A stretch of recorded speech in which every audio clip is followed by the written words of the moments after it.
Hold on one second. Shannon has to talk to me about dusting in the middle of our show. Oh, yeah. Well, are you not doing it? Come on, break some dust. Yeah, I'm in the middle of our show. Let's talk about dusting. We haven't started the show yet. We haven't started the show. No. She's not wrong. 9 minutes of recording doesn't. No show. She can hear you in the other room. You can't fool her. Yeah, okay. Yes. No show's happening. What's happening? Tell Tony I saw his. Oh, she saw your commercial. Hey, all right. Speaking of things where you don't get laughs. Hey, watch him with Dan and Tony. Hey, watch him with Dan and Tony. It's like watching, yeah. Welcome to Hate Watching with Dan and Tony. I'm Dan, and we're starting the show. I'm Tony, and I was late to the show. Tony's always late to the show. That's true. No one knows why. Well, maybe he knows. I know why. Yeah, but I'll never tell you. So each week, Each week we will have watched a movie. During the week, we watch a movie, and then we convene on the weekend to talk about the movie, and then we post a video of us talking about the movie on weeks later. A week or so later on the internet or on the YouTube. On a Wednesday. On Wednesday. This week. I felt like you were being very granular. I just want them to have all the facts today.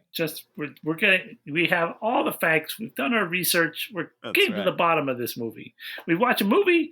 This week's movie I picked, and it is 2001's Monkeybone, hour and 32 minutes. Henry Selick, the director. Yeah. Starring Brenden Fraser, Bridget Charming Fonda, as always.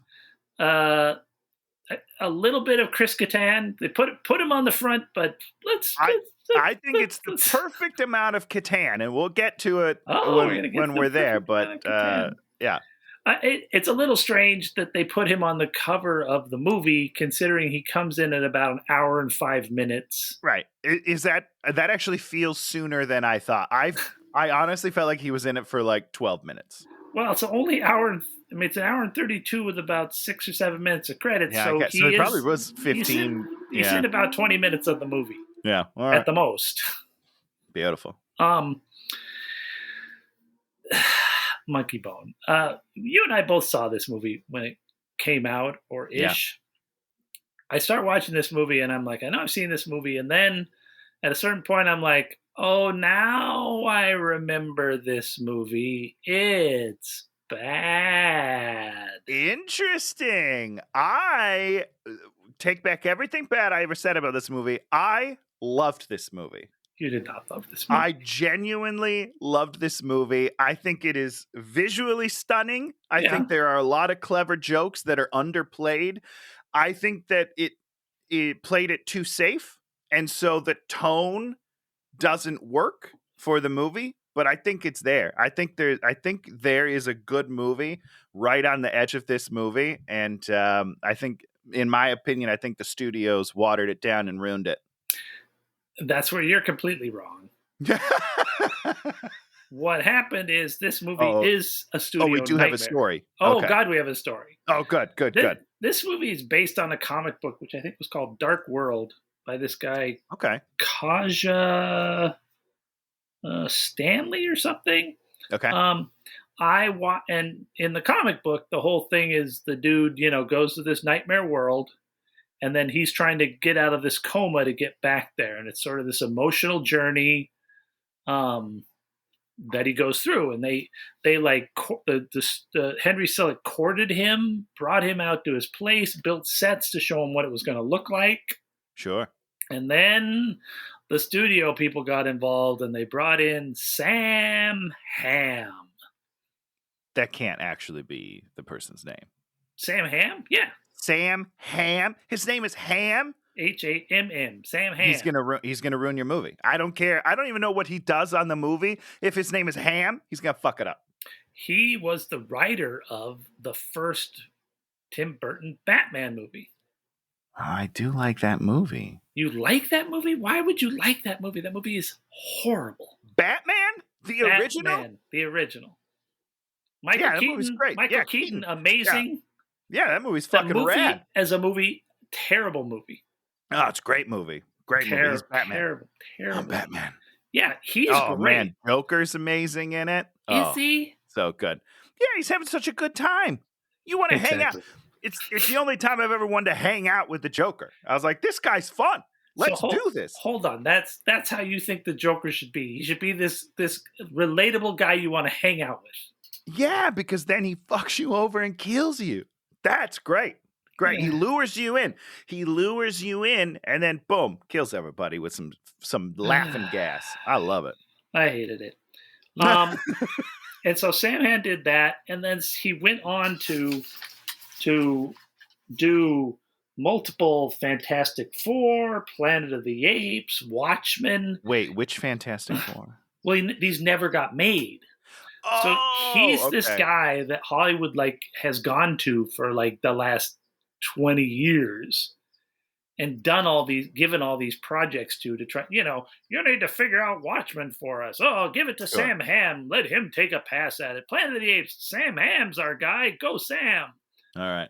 And in other words, they never make any of these movies because Sam Hamm is terrible. Well, how did he get to the point where he was the go-to guy? I would love to be the go-to guy to not make movies. That's this dude. That's the dream. He's done nothing since Monkeybone.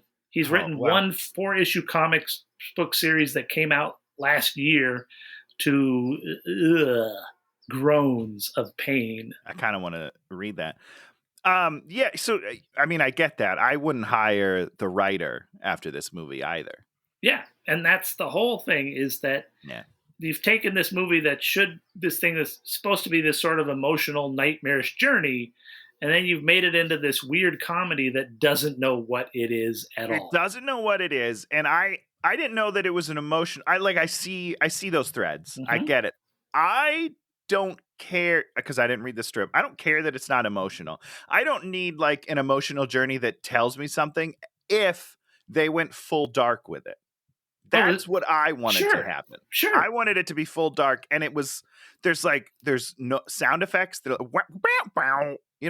Looney Tunes. They go so much into the Looney Tunes, and it's terrible. It's wrong. It's never it's funny. The wrong choice. It's the worst choice you could have made on the movie. You just said you loved this movie. I'm waiting for the movie part. It's right. I'm telling you the idea. I love this idea.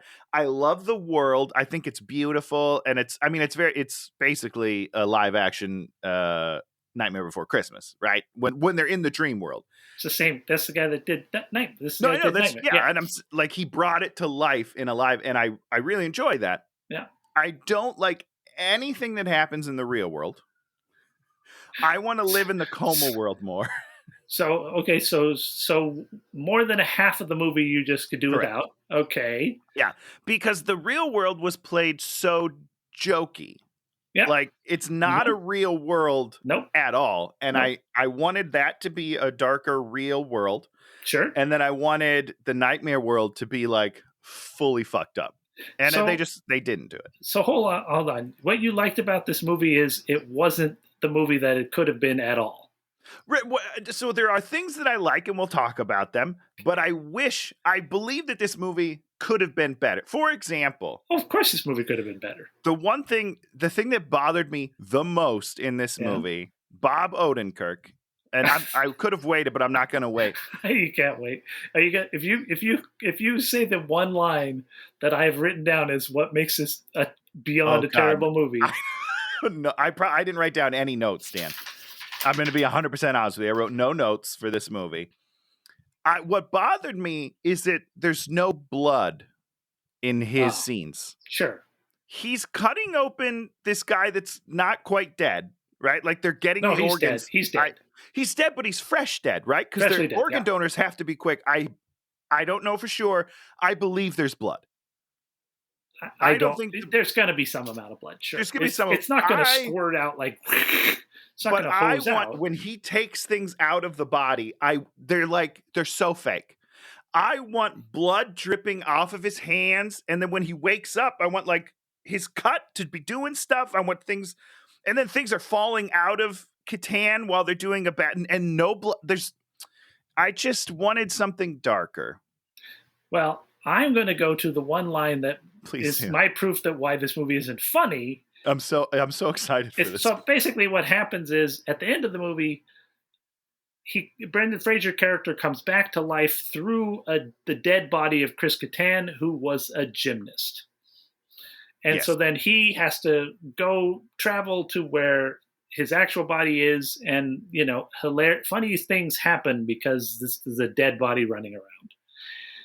So what's his name? Bob Odenkirk and some other guys are the organ collectors, the doctors who are going to collect the organs from Chris Kattan's body, who are chase him like it's a madcap comedy. And at one point they yell, so weird. "We don't want to hurt you. We just want your organs." Yeah. That is not funny. That's never funny. It's funnier when you say it angry.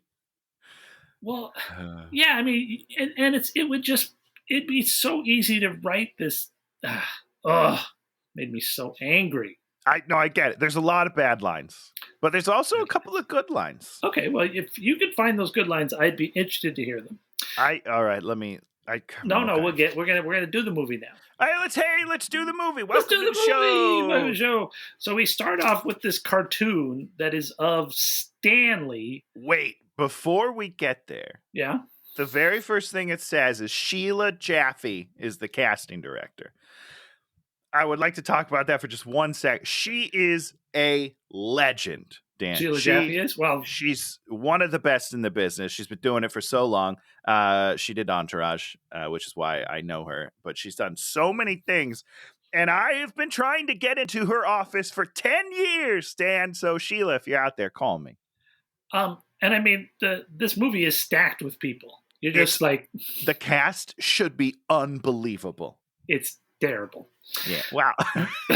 So we start with this cartoon of Monkeybone, and we have this kid, Stanley, and he's talking about getting aroused by the flesh hanging off of his teachers, and then we do this whole erection thing, and then his erection shoots out, and it's Monkeybone, who is this monkey. Mm-hmm.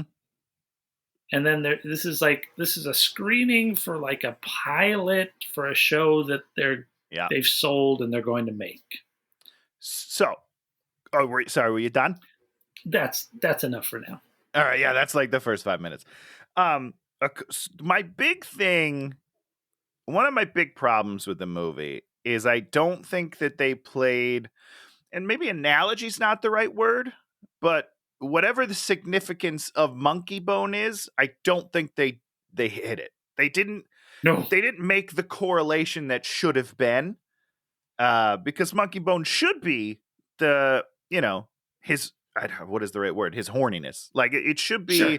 It should be an allegory for when you get an erection and, you can't think straight, all those fun things. Sure. And they just kind of play it off as a joke, but this cartoon in the beginning makes me think that that's where they're going because it is his erection. Literally his erection. And then they never play that for earnestly the entire movie. It's because we don't understand what it is and no one has decided what it is and what it stands for, because at one other point we have a little bit of a cartoon and supposedly our main protagonist is a cartoonist who does a comic strip. We never see anything. We never see a single comic strip. We have no understanding of what it is, where it is, what its significance is, if it's popular, if it's not popular, how long it's been there. People are trying to do merchandising. Well, they're trying to do merchandise based on a cartoon. Oh, you think it's the show? You think? So Yeah. All of the business is from the show and not from the strip itself. Interesting. Even though there hasn't been a show, and it just doesn't make any lick of sense. But they wanted to cram all this shit in there. Yeah. Okay. So yes, so so the kid in the strip is Stanley. His name is Stu. Dave Foley is his manager / agent. Bridget Fonda is Dave Foley. Yeah, he tried. Everybody tries in this movie. Does Bob try? Bob Odenkirk? Yeah. Does he try? He doesn't know what the hell's going on. No, he doesn't. No one. True. I mean, girlfriend Bridget Fonda, and we learned that Stu's going to propose to her that night. Yeah.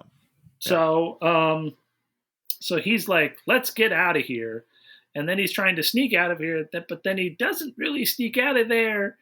They sort of just fill his car with products. Well, so he is. They're at the like not a premiere, but like a showing to all these like media people and money people, and they're all like, "We love it, and we want to talk to you about all these great opportunities we want to give you." And he's the ever tortured artist, and he doesn't care about the monetary things, and he's just like, "I want to get out of here, and I want to be home with you, so I can ask you to marry me." So he's leaving. But Dave Foley sees him leave and is like, "You can't leave yet. We're throwing all this stuff in your car." I don't know why he does that. Yeah, you can't leave yet. And the consequence of that is we're throwing stuff in your car. Yeah, we've actually already put stuff in your car. Yeah, it doesn't make any sense. There's no consequences. Like he's putting like one last thing, I think, in the car. They surprised him. Yeah, I don't know. Doesn't make any sense. If you're trying to make some consequences, make some consequences. I'm going to lose this. This is going to happen. That's going to happen. No, I'm leaving. Or he sneaks out and Foley's has to do something where we find out something negative happens because he has left. But we don't have any of those things. Instead, a truck parks in front of the exit and then he yells at them, or he makes Foley go move the truck.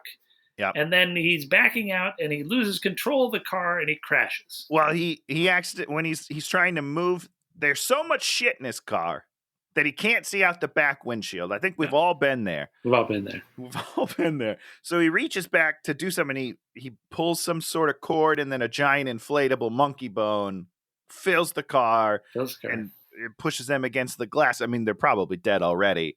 But then he loses control of the pedal because somehow this inflatable monkey reaches around him, gets underneath his leg on the pedal, and pushes it down. And then they crash, and he's put into a coma, and Bridget Fonda is uninjured. Yeah, she's totally fine. Totally fine. Now, Tony, did you watch the trailer for this movie? Of course not. No. When you watch the trailer, all this car stuff is gone. Instead, a pipe falls down while he's in a phone booth, and that's what causes the injury. It's a different injury from the trailer to the movie? Holy shit, I would have been livid.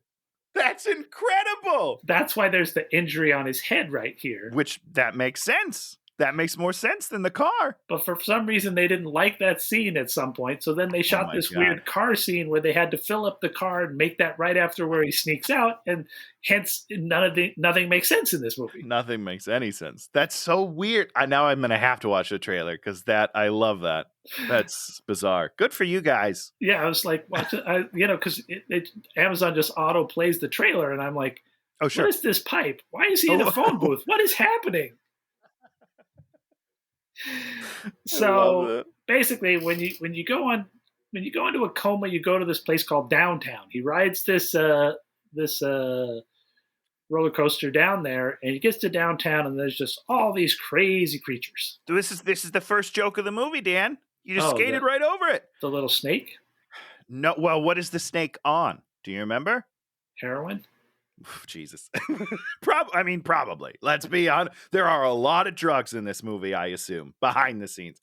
He goes down the roller coaster, he gets to the entrance, and there's a sign and some luggage, and the sign says emotional baggage. And I was like, that's great. That's a good joke. Laughed out loud. They never use that. I think he takes a bag even, and it's like, what's in the bag? What is his emotional baggage? Shouldn't I be learning that? Well, that's Monkeybone. Monkeybone in the bag, sort of. But see, he's not emotional baggage though. He's not even emotion. He's the opposite of emotion. He's the blood going to the wrong head. I don't know this. Well, and that's where I'll say, I guess in the comic book, the dude has a suitcase that he opens, and then he has stuff in there that he uses. I just fucking said that, you guys. Yeah. I haven't even read the comic book. Nope. And I knew that was the move. Oh, you jackasses. So, Joe Camel is is one of the characters. Did you notice that? It was like Joe Camel. No. I was like, hey, there's Joe Camel. That's kind of interesting. Hey, wait a second. And there's a Cyclops, and then Rose McGowan plays this weird cat girl.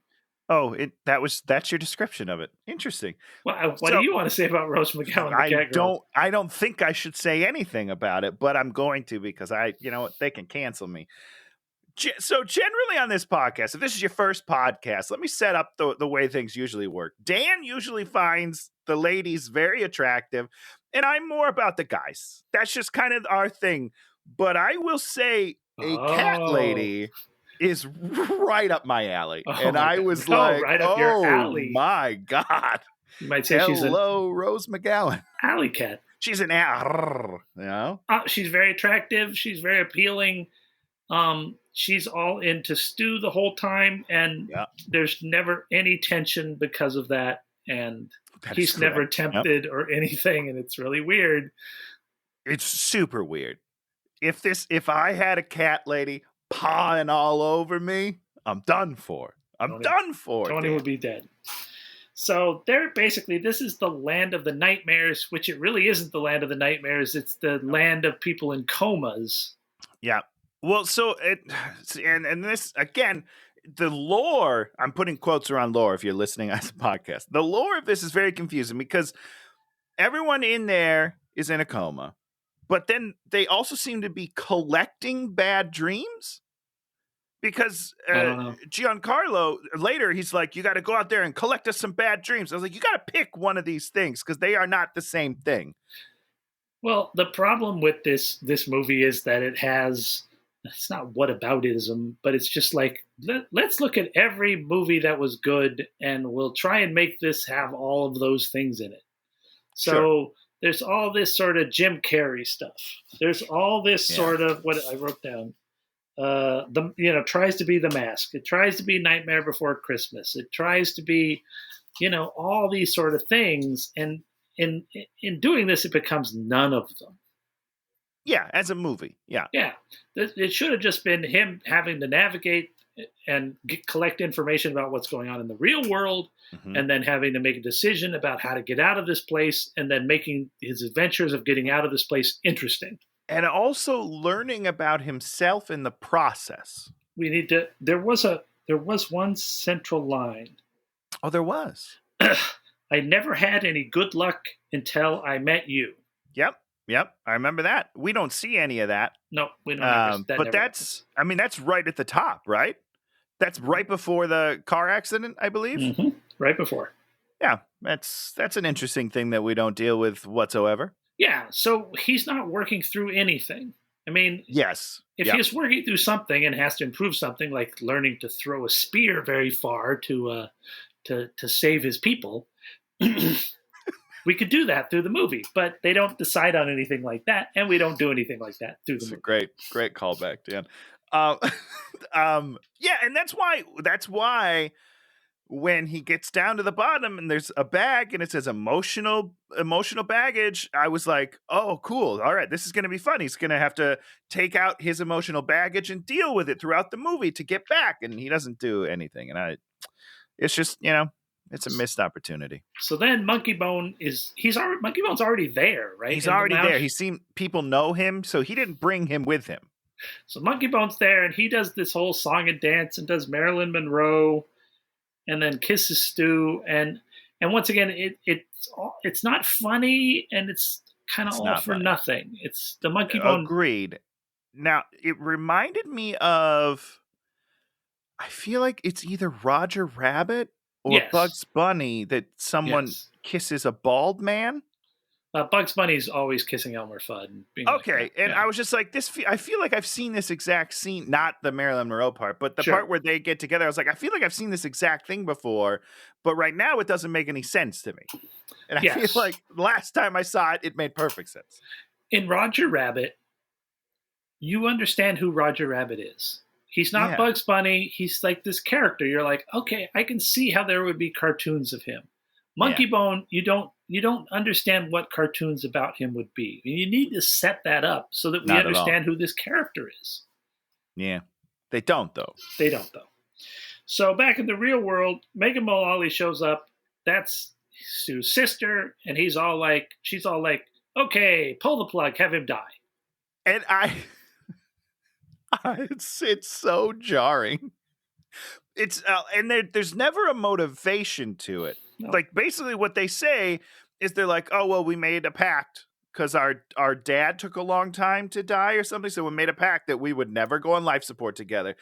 But that's not what this feels like, Dan. She is actively trying to murder her brother.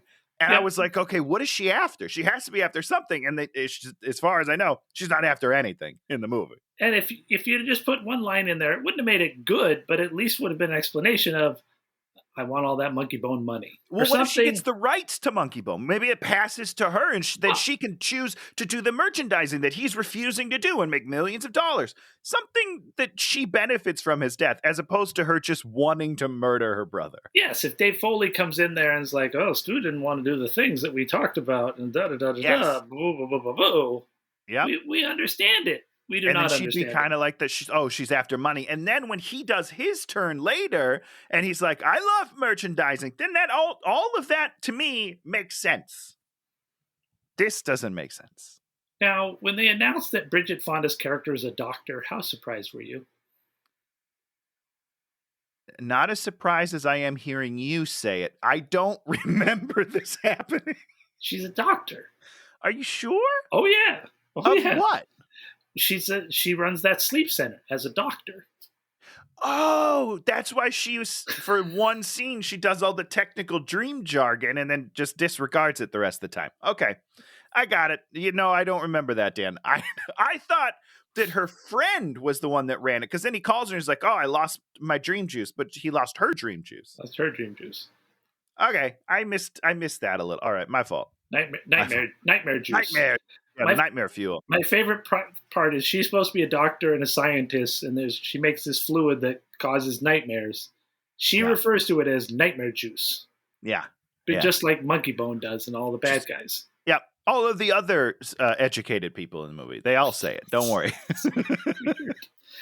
So they're like, the doctor's like, yep, we can pull the plug in 3 months, because that's the point at which you start to have brain damage. Yeah, and he's like exponentially, and I don't know the truth behind that, but I was fine with it being, a target date, a clock. You love clocks. Yeah, and it would have made some sense if it wasn't like so strangely clinical, Sure. Yeah. It was just sort of like, yep, this 3 months period is where we cut them all off, Yeah, the sister's like, when can we do it? And he's like, realistically, 3 months, he's pretty much dead anyhow, so we could do it then. What's a date? Let's put it on the calendar, guys. So we get back to the nightmare downtown. Stu is sick of Monkeybone being rude. We learn more about the cats sort of in love with him. More Looney Tunes violence. And then Death shows up. And Death is like this big white thing with red, and it's a robe. And then it hands this one guy this thing called an exit pass, which means he's come out of his coma and he gets to go back to the real world. They bang a thing, he shoots up, and he goes through Abe Lincoln's mouth back to reality. That was another joke that I enjoyed. What? When Abe Lincoln appears and they go, Abe Lincoln, the great emancipator. That made me laugh as well. Mm. There's a couple of there's no situations that are fun. You know what I mean? Like, it's not like, oh, we're doing things that are funny. But every once in a while, there's a clever line that makes me chuckle. Sure. So they're having a pajama party. So he gets an invite to the pajama party. It's like, okay, invite to the pajama party. Oh, that's how he meets Giancarlo? Yes, at the pajama party. I missed that part, too. Interesting. Yeah. I think I was sleeping on and off, maybe. So we go back to the real world. It looks like it's been 3 months, so they're getting ready to cut him off. Like, okay. Back in downtown, we have a weird song, and then there's like this orb where they see Julie's proposal. A dream. Oh, he learns that they're pulling the plug. Yeah, and that was all. It was done very clunkily. I didn't understand, because it seemed like some people down in Dreamland know what's happening in the real world, but I didn't understand why and who those people were and why those were the select one. Like, I needed more cohesiveness to this world. Well, we needed to have a thing where it was a way for him to get information about the real world. And yeah, I'm fine with that. but you have to set it up right. You have to set it up. So he Like breaks. if somebody's job down there is to like monitor the real world, I'll believe that. Like I'm ready to jump on board with your craziness. I like the world that I see. I just want to know how it works. Just give us an occasional rule that makes some amount of small sense. Yeah, that would be cool. So he meets the devil. The devil's Giancarlo, and he's really weird. It's like half. What is he? A minotaur? A centaur? Which one is he? I don't know. He's a satter. Really fat. Satyr. Really yes, fat that's what he is. satyr. Yeah. And it's really weird. It's really weird. But I got very excited when he started talking because I was like, I know him. I know that guy. He is good. I was thinking about it. His career is the most varied career of any actor of all time. Without knowing any of the facts, I believe it 100%. You know what I mean? He has done everything. He's done it all. Blockbusters. He puts in his time, and he's incredible in things that are incredible, and he's just does his thing in movies that are like this. Yeah, and he did his thing, and I liked him. I didn't love his. He's one of the few creature designs I didn't love, but that's okay. You're not going to hit a perfect game. No. I'm okay with that. So they figure out that they're going to go down to the land of the dead, which is the next stop on the roller coaster, and steal an exit pass, and then head back to reality. Like, okay. And then Bridget Fonda at the same time is going to use her nightmare juice to scare him awake. Yeah. Okay. So I want to talk about the idea of this because when she's explaining what's happening to Brenden Fraser's mind, she said that he's trapped in a nightmare loop. That's what she said. Yeah, basically. But it's not though, right? Because he's going through an adventure. Yeah. Of course he's in a coma, but I mean, in the coma, what he's going through isn't an endless nightmare loop. He's not reliving the same nightmare over and over, or even changing nightmares. He's just kind of walking through like he's not even experiencing nightmares. He's drinking. I would argue he's drinking in a bar, getting annoyed by Monkeybone. Yeah, so like there's nothing even really bad happening. So those two things don't match up at all. And it's just like, oh, I'm gonna jumpstart. I don't know. It doesn't make any sense. And I just wish it made sense because again, I like the world. I love the cast. It could have been good. So we get down to the land of the dead. Wait, no, Dan, don't skip my other favorite joke. In order to get to the land of the dead, they have to hijack the train. Sure. Train's not the right word. Yeah, it's a little train. It's like a little train, which is run by a reaper. Yeah. And so they're about to knock the Reaper out with a wrench that was just strategically placed on the back of the train. Fucking dumb. And Brenden Fraser is going to grab him and turn him around, and he grabs the sheet and pulls it, and then the Reaper just disappears because that's all that it takes.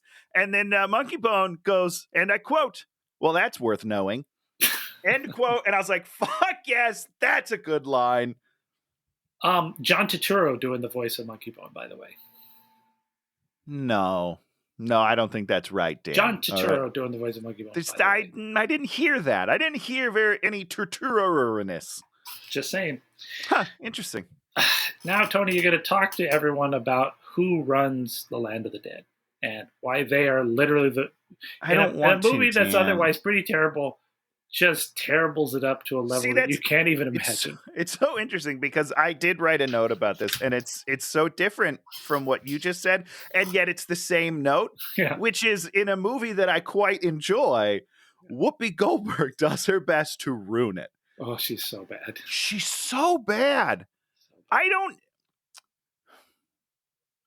I'm trying to think what Whoopi movies that I remember and think she's really good in. Well, I only think she's good in one thing. What is that? Her playing Guinan in Star Trek Next Generation. She was really good. Oh, see, I don't even think I never got to that. She plays the woman that runs 10 Forward, and she's very compassionate and very caring, and they write her really, really nicely. That doesn't sound like something she can play. Very measured, and they don't give her any jokes, and they tell her not to be fun, and she's not funny. Maybe that's really good. Maybe that's the key with Whoopi. Just be like, don't try to be funny. Don't try to be funny. It could come naturally, maybe. We don't know. But don't push it. Don't, she just pushes and pushes, and she's so loud, and she doesn't modulate at all in this movie. She's not transformational in her performances. She's not, she's Whoopi all the time. She's all Whoopi all the time.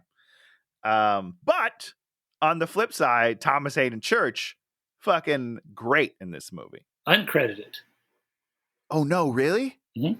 But that is him, right? You agree? Mm-hmm. Oh, no, it's him. Okay. Yeah. He's got a couple of bits in there that I really enjoy, and I love him. He's trying great. And being himself in a very unappealing, unattractive costume that is weird for no reason. And also, you have to remember how hard it is to still be relatively human when you're playing against something so crazy like Whoopi in this movie, so not in this movie. She's just barely a part of this movie. She's just, I don't know why she's in it, but he is still able to pull out some laughs from me. And that takes just a ton of talent. He's working hard. So basically they get in a fight and an exit path sort of appears and they grab it and they run. Yeah, which the whole scene is stupid. It's awful. And then I wish we didn't have it in the movie. And then they get stuck in the Mark Ryden painting for no known reason. And then Monkeybone drags them out. They jump in another thing. They fly with the flying train because there's a flying train and a not flying train. And right, yeah. And they get back there and Monkeybone does something. Does he knock him over the head? What does he do to knock him out? We're already to this part? Sure. I feel like we missed some stuff, Dan. No. Do you really want to unpack all the stuff that happened with Death where they put the costume on and they walk like this and then they say words? I really don't want to do that because it's the worst Little Rascals impression of all time. So bad. It's done so poorly. I was embarrassed for everyone involved. They should be ashamed of themselves. So, when tiny children can pull it off better than an adult male and a fake monkey that you can control, you're in trouble. We're not even 2 pages into this movie. This movie's so bad. Wait, I feel like we're an hour and a half into the movie. No, we're not even close. Not even close. What? Still kiss a orangutan. Well, hold on. At one point, Whoopi's head breaks, right? Her head pops. Why are we talking about this, Tony? Please don't talk about it. Because I did laugh at something, not that she did, but something that they did. Her head explodes. And so Thomas Hayden Church needs to get her another head. He drops the first one. And he drops the fucking for no reason. It's not done well. He's just turning around, he drops the head. He's like, oh. I don't know why. That got me. I was in a silly mood, I think, but that got me pretty good. I laughed really hard. So Monkeybone steals the exit pass and escapes back to the land of the living to possess Brenden Fraser's character. And here we get to the point. We missed something. What? We missed something, Dan. Save what you hate, because we missed the injection of the nightmare juice. We didn't talk about it because the wife in the real world. Oh, she injects him with the nightmare juice. And again, had another great laugh here, Dan. Her compatriot, I don't know who the other woman is in the scene. She's like, the most we've ever used is half a cc. And then the girlfriend is like, let's use 5 cc's. And I was like, what the fuck? That is such an astronomical leap. He's dead. You have no idea what the effects of that will be. And I loved the asinine. And then it turned around to something I hate immediately, because as Monkeybone and Brenden Fraser are kind of escaping, he gets pulled into a nightmare scenario, quote unquote. And I'm assuming from the drugs, he gets pulled into his black and white painting for 1.5 seconds. Yeah. Maybe 2 seconds. And then Monkeybone pulls him right out. Yeah. I was like, what the fuck was the point of any of that? Well, the point of it is that's a Mark Ryden painting. You know who Mark Ryden is? I don't. He's the main pop surrealist painter. He's sold paintings for $1 million. But at this point, he's just like a guy who you could just see places. And so Henry Selick wanted him to do a painting, And so he did a painting based on one of his other paintings, and they used it in this movie. So Henry Selick was able to give Mark some money, probably get a painting, and which he's probably hanging on his wall at home. It's definitely also because it's very cool. Yeah, Mark's paintings are amazing. We need to live in that more than 3 seconds. It shouldn't. We just shot him up 5 cc's. Half a cc is the most I've ever done, Dan. 5 cc's and it lasts 4 seconds of the movie. That is the dumbest thing in the world. I was very upset. I was like, oh, this is going to be dope. He's in like this dark, he's a weird tentacle thing. They're going to cut his nuts. I don't remember exactly what happened, but I was excited about it. And then they just were like, nah, just kidding. We're not going to do something cool. So Monkeybone steals the thing, goes back there, and is in his body. Yes. Okay. I'm sorry. We're here. Then they go home. Okay. Here's what I hate the most about this movie. All right, let's hear it. He doesn't act like Monkeybone. He acts like Brenden Fraser. But every once in a while, he makes a monkey sound. So he doesn't act like Monkeybone. If we went back to reality and he started acting, if you had John Turturro as Monkeybone and you wrote all the lines like that and they were all completely insane, I'd have been like, okay, this movie is insane. But it's not. He's just Brenden Fraser's character, just making a monkey noise occasionally and being rude. And with different facial hair. So there you go. Well, he grew a beard. He grew a beard. When he's in a coma, he's got a beard. And I was like, oh, hello. Very handsome with his beard. And then they shave it immediately. He shaves it down to like a weird goatee and sideburns, and he looks very bad. That was a hint to you, Tony. Wait, excuse me? So the dog bites him. He's in the she's in the shower, and he goes, "Oh, baby," just like Jim Carrey, not like Monkeybone. No, yeah. There's a sexy dance. Wait, hold on, but what is he saying? Oh, baby, too, Dan, you missed a great joke. He's watching monkeys on the TV having sex. Wow, wow, wow! That was a terrible joke. I was kidding. I hated it. It's terrible. Meanwhile, in downtown, they've put him in. Well, hold on, the dance. Let's talk about the dance, Dan. How did you feel about this dance? Because I liked it. I mean, we do not have a lot of dances in mainstream movies where we really accentuate the crotch of the male. It's true. It's true. And we do here. We have a good time with it. This is all about the D.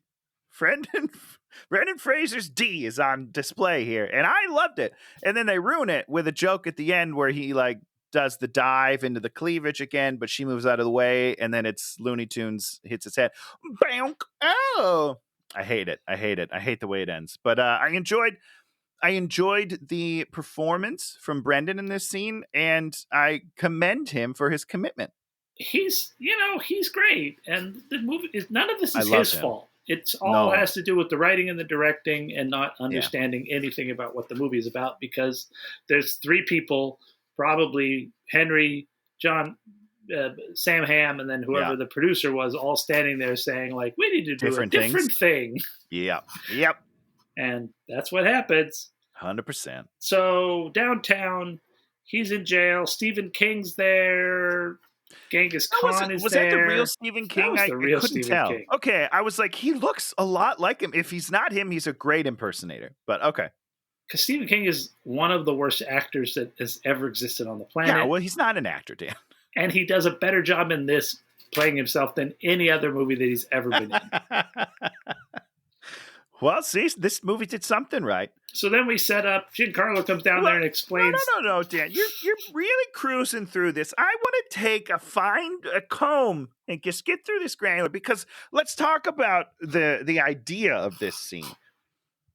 The idea is that this is not the first time a figment, as they call them, has taken over the person. Sure. And the person has been left behind. Stephen King, Cujo, which was great. Edgar Allan Poe was there with The Raven, which was great.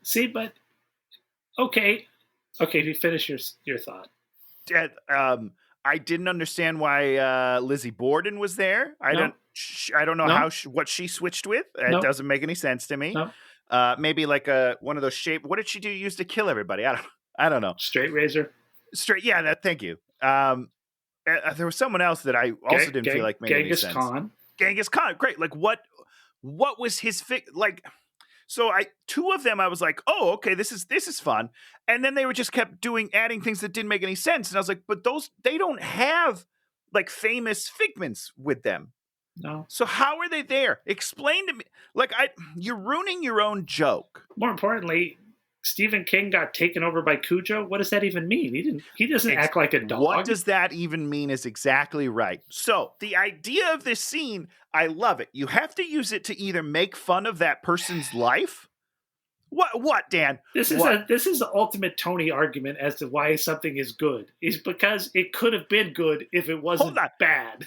Let's back up. It's like if Tony watches the movie and he's like, if everything in this movie was different, it would be a great movie. That's why it's a good movie. I'm like, no, it's a terrible movie because they don't understand even their own stupid ideas.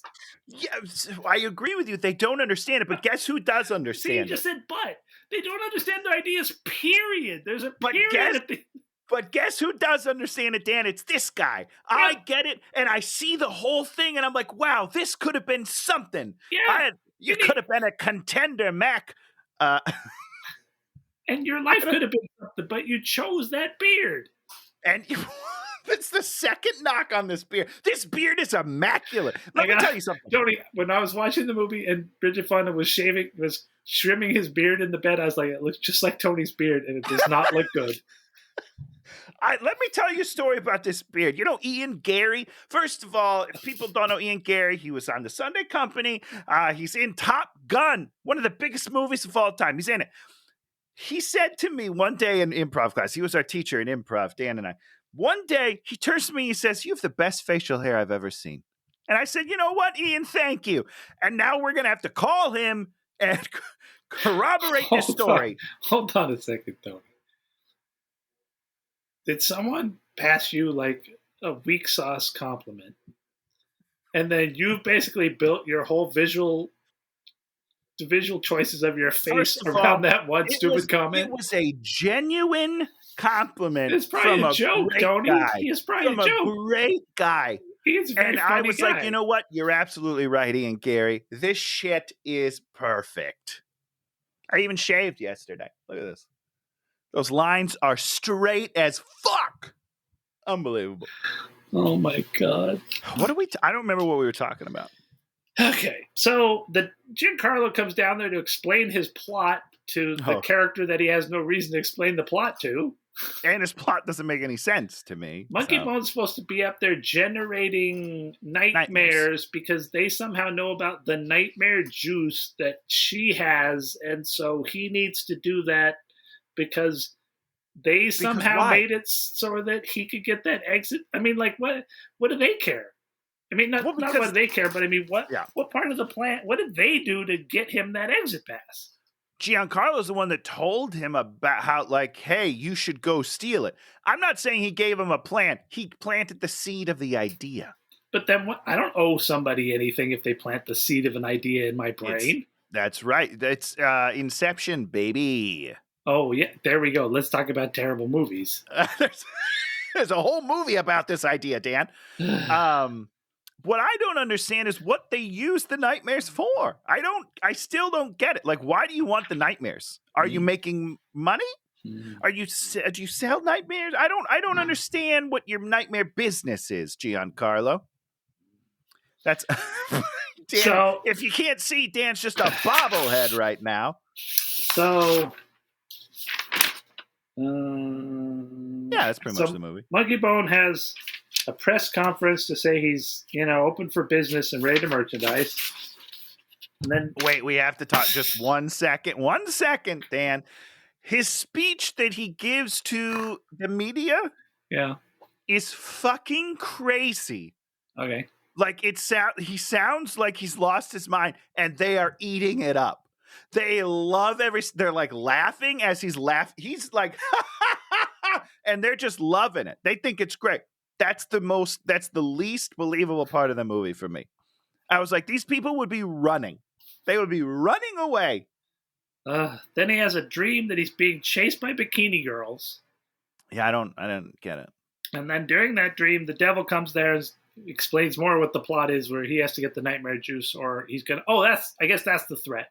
Or every night he's gonna be chasing bikini girls and then not have access to them. But here's the thing, Dan. I don't know if you remember. There's a show called Baywatch. Now, Baywatch was popular because they had girls in bikinis running. That's it. They didn't know. We never caught those girls. We just watched the girls. We loved it. We loved it. Monkeybone's perfectly happy in a dream where he gets to chase around ladies in bikinis. Yeah, That's but all then I'm going to say. he ends up trapped in the sand.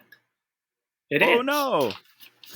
What if you chased bikini girls for like 5 minutes and then you spent 2.5 hours in sand? Still worth it. No. Those 5 minutes, worth every second. So he goes and steals the nightmare juice, and part of the process of stealing the nightmare juice is that an orangutan gets it, and then he has to kiss the orangutan and steal it back from the orangutan, and then he leaves. So is that a test monkey orangutan? Oh. Yeah. How did the monkey get... Sorry, you know what? This is back to the Planet of the Apes thing where I shouldn't be calling it a monkey, and I apologize. A great ape. How did it get the nightmare juice? Oh, well, he took it out of the thing, and then the monkey stole it from behind him. The monkey swiped from the cage? No. He takes it out of the refrigerator. Yeah, and then the monkey reaches out to the cage and then swipes it. But how did he get so close to a cage for that to happen without him noticing? Because there was a cover over the cage. So how did nighttime, so the monkey could sleep. I don't understand. It's like a stage curtain where he like parts the curtain, out comes a hand. I'm not going to argue this. I don't care. You don't care about anything anymore, Dan. So then Kitty visits Stu in the jail, and she's like, "Get Bridget Fonda a message." Did she actually get him a message? I don't remember. No, he's the one that gets her the message. She's going to help him escape so that he can give her a message. Ah, okay. So we have 2 scenes of merchandising. We have a burger merchandising thing, which there's no reason for, and then we have a toy merchandising thing where the monkey farts. Yeah. Why did we do the burger one? Why did we waste our time with that? Well, it's a callback to earlier, which is one of the reasons that Brenden didn't want to do the deal to begin with, is that they have some sort of weird meat. Is that what it was? Oh, I don't know. He's like, oh, didn't somebody find a pig intestine or something? Yeah. And then he bites into the burger now, and he's got the intestine, and he's like, how are they good? And he's like, well, they're paying more than McDonald's. He's like, we're in business, and it's supposed to be very funny. So he sees that the thing is the monkey farts. So he's like, Why? Why, Dan? Why does the monkey fart? The monkey hasn't farted the entire movie. Because the monkey's an embodiment of the concept of an erection. Oh, okay. You're right. Now I get it. Now I get the fart. It just doesn't make any sense, you guys. Why? Because have him fart at some point. Because we need to make a thing where we can put something in there. I just hate it. Okay. Bridget Fonda blames the nightmare juice. Then she gives the nightmare juice to the dog? Yeah, she does. She gives it to his dog. No, Brenden Fraser gives it to the dog from the monkey butt. Oh, is that what happens? Yeah. Yeah, and then the dog is the only person in the movie to actually have a nightmare, by the way, and it is terrifying. Oh yeah, it's more importantly, I wrote it down what it was. It's a weird cat castration dream. It's about cats 100%. Castrating a dog. That's exact, and that's a scary image. Tony's like, we finally reached the right level of horror for this movie. This movie should be out the entire movie. Just for the dog? What is the human equivalent of these things? He had 5 cc's of nightmare juice, Dan. 5! And he was in a painting for 15 seconds. At most. It's just, you guys, you really, you could have done something really cool here, guys, and you fucked it up. So, Kitty gets the key. Brenden Fraser escapes. And this is the best part of the movie. Don't skate over it, Dan. So there's a rat guard. There's a rat that guards. He's a rat human that guards the jail. And Brenden Fraser's like, what about the rat cat lady? And she's like, I'll take care of it. So when he escapes, he turns back and she's eating the rat guy. She's got a little bit of blood. Should have been so gory. Like blood should be on the wall. She should be covered. And I should be like, wow, that's hot. That's what should have happened. And I'm so mad that it didn't. Hold on a second. Yeah? Hold on. It would have been very sexy again. It would have been very sexy.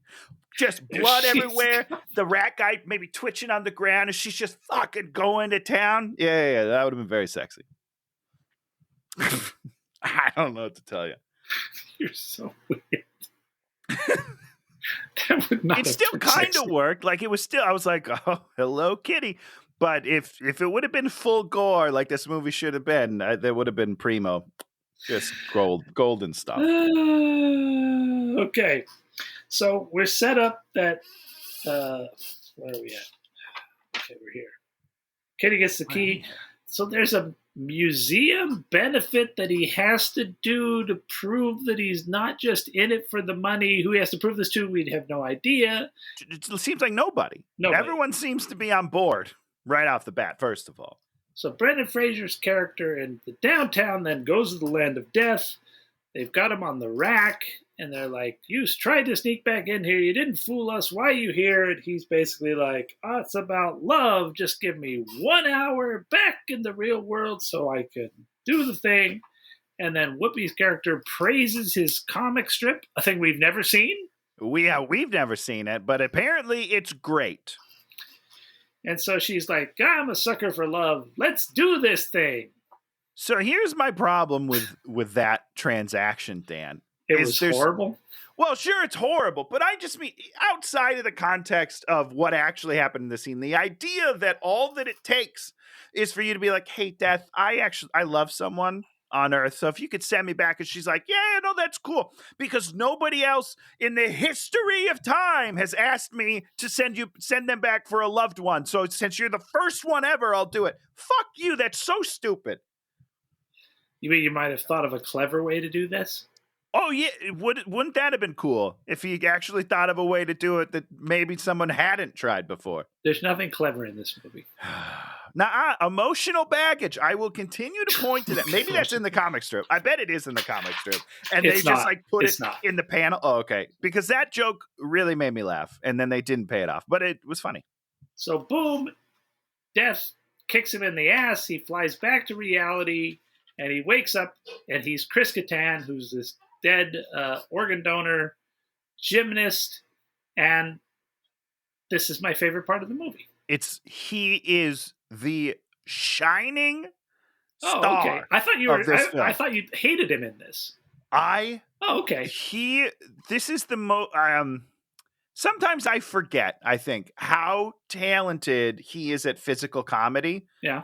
And just watching him, because he like plays a guy with a broken neck. If you guys didn't see this movie, and his neck is like fucking flopping around on his body. I don't even know how he did it, if I'm being honest. And he plays it so like his commitment is unbelievable. And it's too bad that he kind of sucks in other things, because this was brilliant.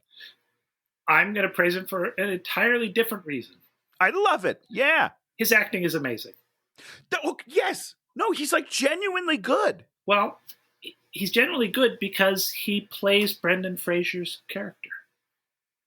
And that's the problem. With the flip side is Brenden Fraser is not playing Monkeybone. And I'm not saying that's Brenden Fraser's fault. There's no way it's Brenden Fraser's fault, because his lines aren't even like, yes. He doesn't have a chance. You had to write him a Monkeybone part. Yeah. But Chris understands that he's playing Brenden Fraser's character, even though they haven't really written him a Brenden Fraser part exactly. Yeah. Yep. And he just modulates it in ways you can't even understand. I mean, You watch it and you're like, shit, he is Brenden Fraser reincarnated. It's a beautiful thing to see. And he smokes it. And it's really sad that, the rest of this movie's sort of so terrible. It is, because I do think if this movie was better and people saw it, I think that would have been really good for Chris. I think it would have really helped. I think the problem is this movie has spent an hour and 5 minutes just sort of beating you with not making any sense. Yeah. For sure. That the people aren't ready to sit there and analyze Chris Kattan's performance in this whole mess. Yeah, I mean, by the time he gets there, you're pretty much done with the movie. Yeah. It's kind of sad.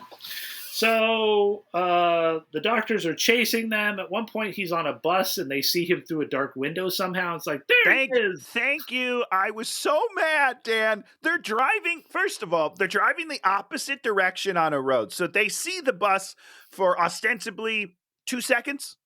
Maybe less, maybe more. I don't know. It depends on how fast they're going. But they're probably each going at least 45, right? Somehow, Odenkirk looks through the window of the bus. I can't even see through the window of the bus in the movie. They show a shot of the window. I see nothing. And he's like, hey, there he is on the bus. Nope, not a chance. It's not a chance that you saw him. So Dave Foley's character gets nightmare juiced, and he goes crazy and tears off all his clothes and runs around like a lunatic in a purple face. Which was funny again. And guess what? He probably didn't have 5 cc's. He probably had half a cc.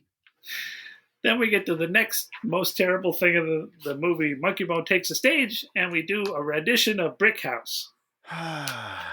Yeah. Whose idea was it for there to be a song in this movie like this?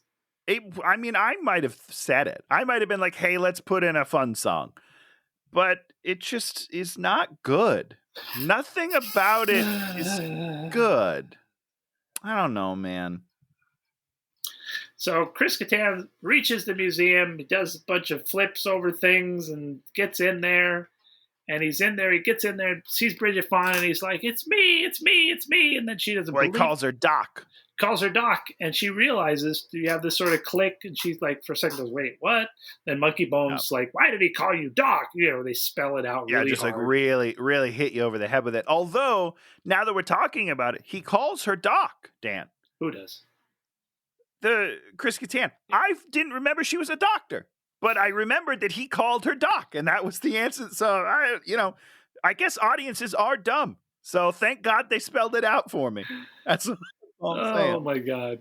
So she finally chases after Chris Kattan and tells the guard to let him go, and the guard just lets him go like she has some control over the guards. Yeah, there. she's the boss. She's head of security. All right, you don't know this, but she is. And we have the one emotional moment in the movie, which is between Chris Kattan and Bridget Fonda, and you're like, this is what the movie should have been.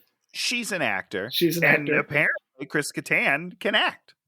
And so we have an actual emotional scene, and you're like, oh, that's what this movie should be. It's an emotional movie, but it's not. Yeah, I agree. The fact that the lead up to that never seemed, he didn't seem to be going through emotional turmoil. Brenden Fraser in the Nightmare World. And I wish that he was, so that this moment would pay off for me. Sure.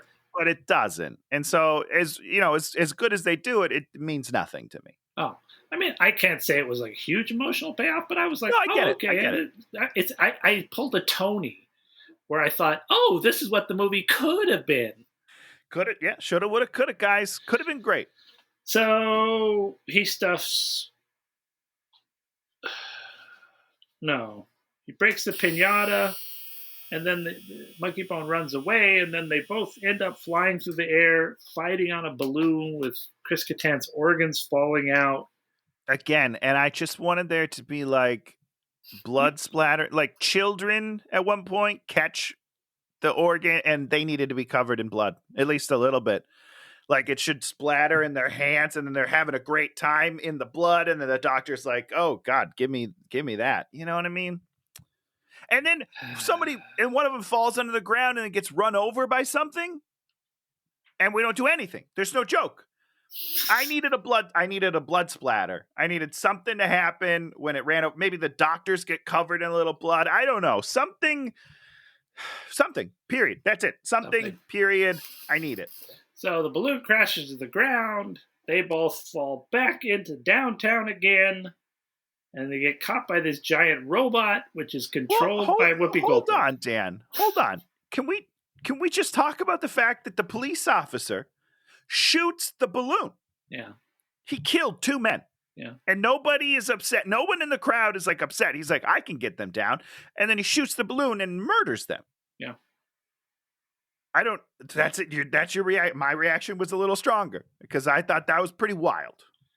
Where are you going to go to Twitter and protest against that cop? What's happening? You okay? You know what? Maybe I will. So Whoopi's like turns into this giant robot, and then Monkeybone in one hand, Brenden Fraser, and then she goes swap and flaps them back together, and now he's got his emotional baggage back in him. But he was already there. Monkeybone was already there. So he didn't I don't know, man. And then she just, I don't know if she kicks him and sends him back. I don't know how she sends him back. And I'm getting upset. I thought I enjoyed this movie. But she says the line, Whoopi, after she squishes them together, she's like, hey, I don't know how to tell you this, but you're kind of dull without him. But he doesn't change. He never has different personalities. Brenden doesn't go from like charming and fun to like a dullard and then has to figure out how to be fun again or something. The whole Nutty Professor thing, right? Yeah. You know, he brings out Buddy Love, and Buddy Love is cool, and then, you know, that's how I was going to go with Urkel.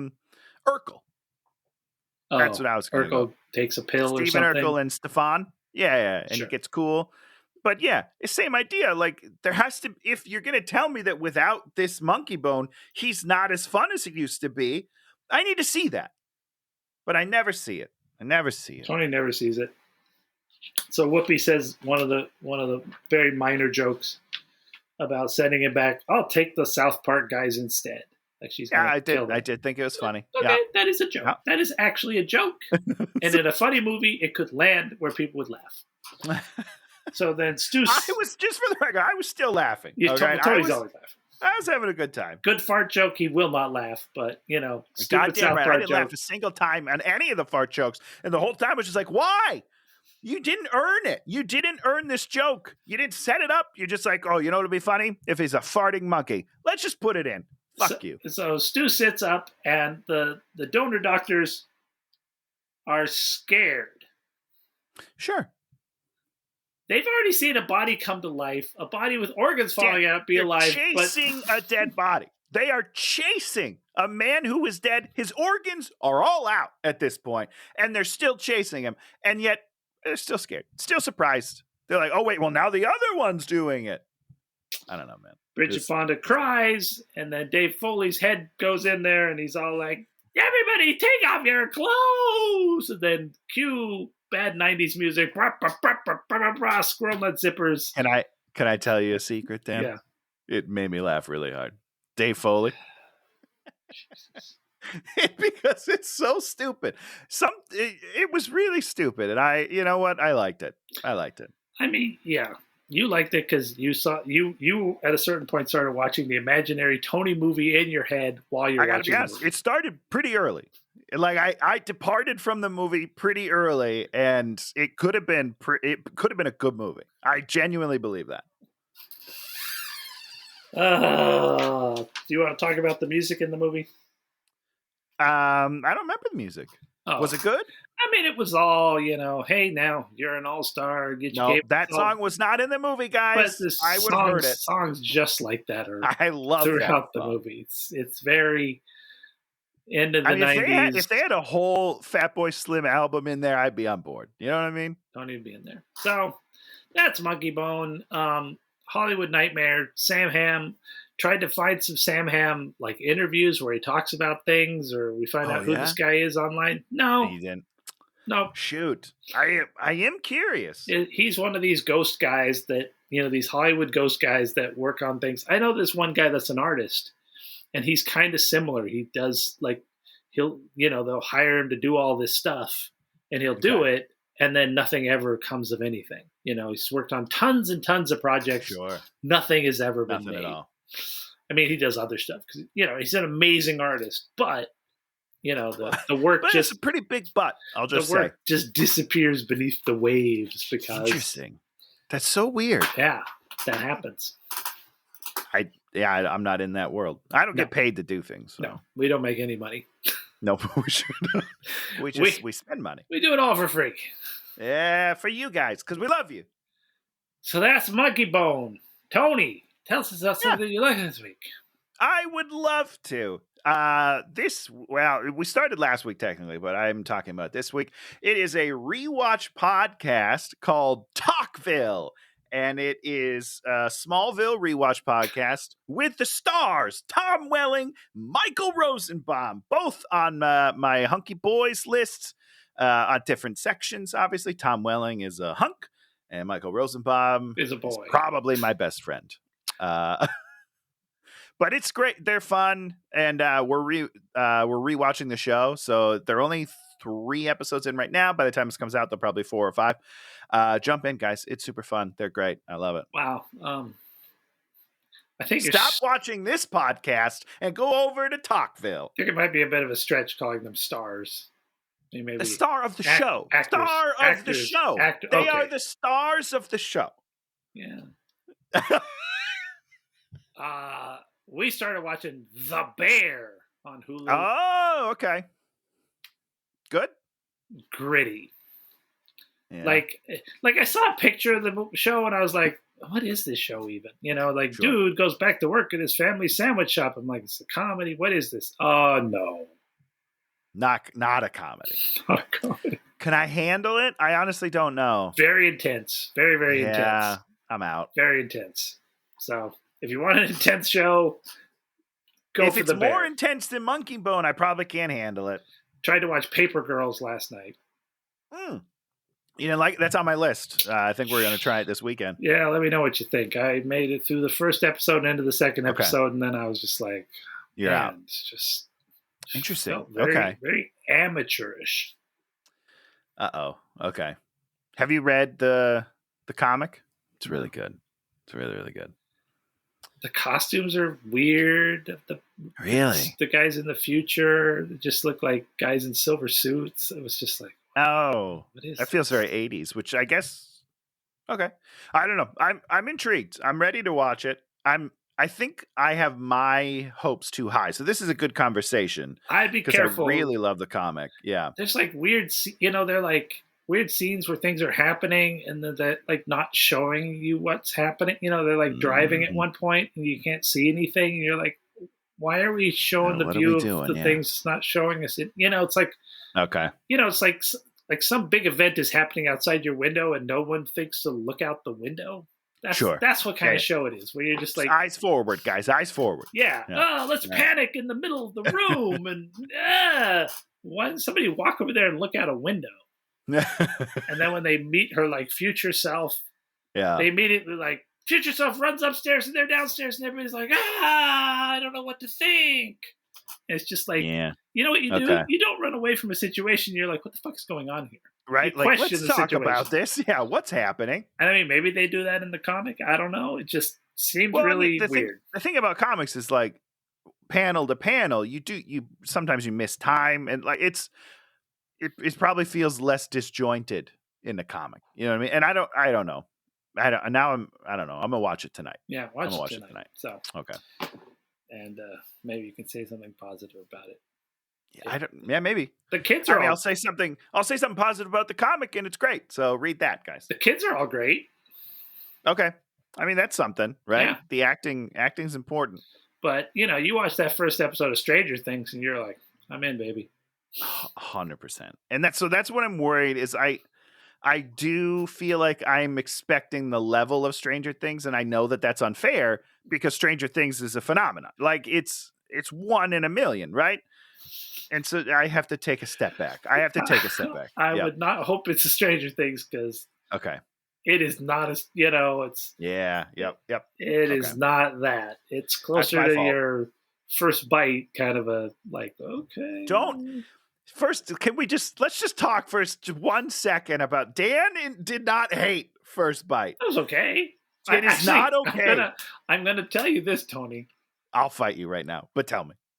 I would head back to First Bite before I would head back to Paper Girls. Fuck. Really? Yeah.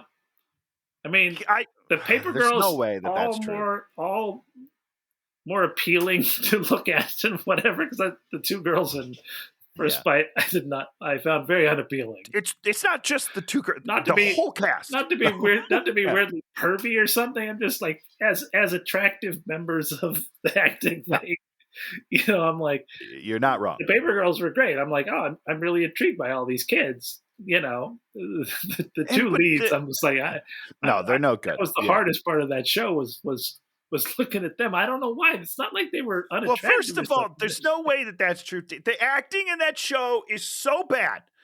It is so bad. There's no skill. It's all terrible. Even the adults are shitty actors in that show. And well, that's my thing with Paper Girls is they're all really good actors, and the writing's good. It's just like the direction is weird, and just like I wonder.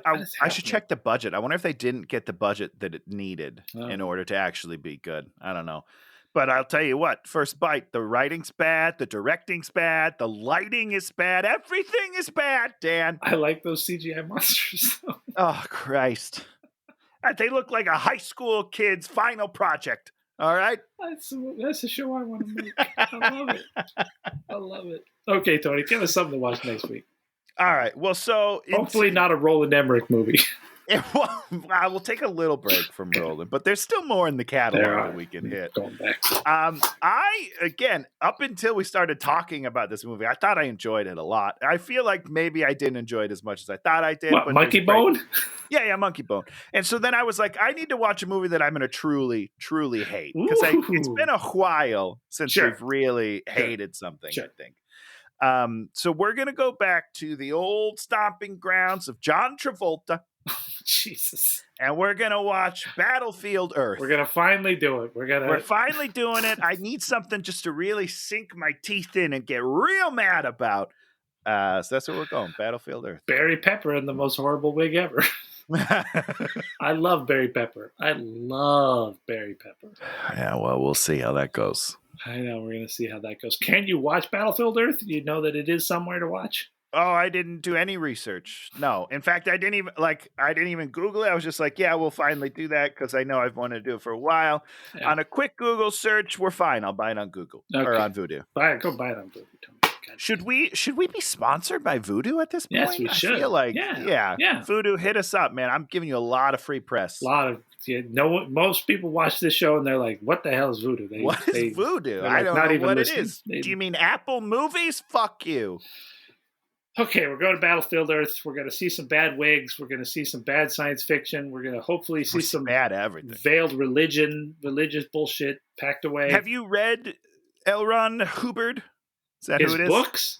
Yeah. No, God, no. Because it's not like I grew up, in a science fiction family, right? Of course. My parents both read science fiction.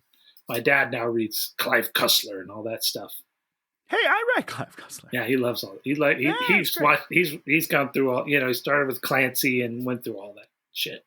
All of Tom's written a lot. I mean, Tom. I'm putting quotes around it. I'm pretty sure he's got a ghostwriter. I have no idea if he's read all of them, but started reading all those books and then went down that whole path of reading all that kind of stuff. Yeah, fun stuff, man. Fun stuff. I read lots of those Tom Clancy's. They're great books. He's initially he's a master of the craft.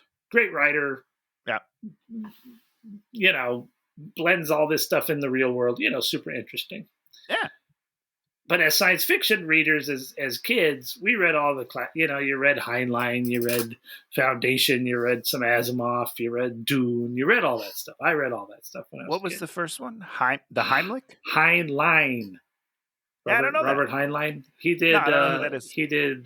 What did Heinlein wrote? I don't know what the hell. Something shitty, probably. They're the big names. Isaac cool. Asimov and Heinlein were the two big. Okay. Big writers that Well, if Robin Williams never did a Heimlich movie, then I probably haven't heard of him. Not to say that these are great things now. Sure. I read a lot of that stuff now, and I'm like, ooh, this stuff's fairly terrible. Yeah. L. Ron Hubbard was not a person that was like pulp garbage. He wrote C-level garbage. Okay. He did not even write B-level like, it's science fiction, it's okay. He wrote the real trash. So, and yet people seem to like it. So, well, no, they don't like it. I don't think they like the writing. They like the religion. Very different. Is that? And I don't mean this in like a. To me, those can't be separated for me. I don't know. Why? Well, because don't you have to read his Bible? It's not called the Bible. I know that, Dianetics, the book. Yeah. He wrote I imagine it's got to be just as bad, right?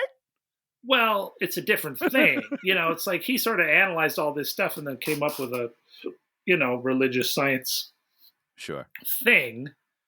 And I mean, I can only imagine Dianetics is more like a self-help book than it is a science fiction book. Okay. Yeah, I'm sure you're right. Yeah. I don't know. I'm going to have to read them both. I'll read it all. I'm going to read it all, baby. Read it all, Tony. It'll take me 6 to 10 years. I just got spoilers.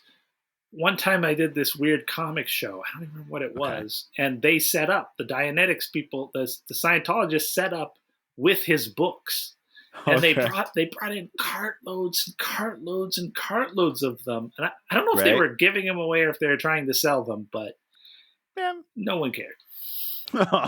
So those Battlefield Earth books are not, Okay. They don't fly off the shelves unless like you're assigned them as a Scientological Okay. This is your homework for the weekend. Come back, we'll discuss it in group. Yeah, the movie did not ruin great books. Okay, got it.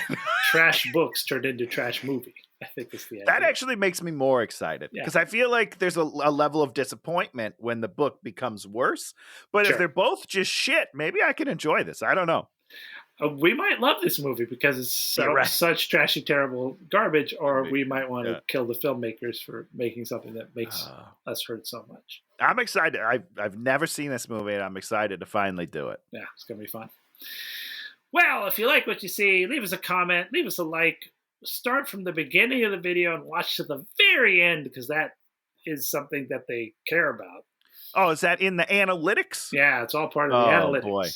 Let me tell you a true story, Dan. I don't even do that. So I know you don't even love yourself, Tony. Learn to love yourself, Tony. I can't. What a waste of space, huh? I love you, Tony. Even with that beard. No, you don't, Dan. Yeah, see, that's a backhanded compliment right there. There's only one kind of compliment, and that's backhanded compliments. I'll take what I can. That's all anybody deserves. Smack in the face or kick in the butt. Back to reality. Yeah, get him. To reality. Back to life. Back to reality. So we'll see you next time. Goodbye.